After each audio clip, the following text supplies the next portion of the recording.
جھوٹ ہے۔ اے پیغمبر، اگر یہ اس کلام پر ایمان نہ لائیں تو شاید تم ان کے پیچھے رنج کر کر کے اپنے تئیں ہلاک کر دو گے۔ جو چیز زمین پر ہے ہم نے اس کو زمین کے لیے زینت بنایا ہے تاکہ لوگوں کی آزمائش کریں کہ ان میں کون اچھے عمل کرنے والا ہے، اور جو چیز زمین پر ہے ہم اس کو نابود کر کے بنجر میدان کر دیں گے۔ کیا تم خیال کرتے ہو کہ غار اور لوح والے ہماری نشانیوں میں سے عجیب تھے؟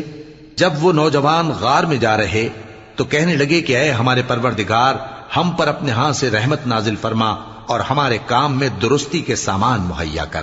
تو ہم نے غار میں کئی سال تک ان کے کانوں پر نیند کا پردہ ڈالے رکھا، یعنی ان کو سلائے رکھا، پھر ان کو جگا اٹھایا تاکہ معلوم کریں کہ جتنی مدت وہ غار میں رہے دونوں جماعتوں میں سے اس کی مقدار کس کو خوب یاد ہے۔ ہم ان کے حالات تم سے صحیح صحیح بیان کرتے ہیں۔ وہ کئی نوجوان تھے جو اپنے پروردگار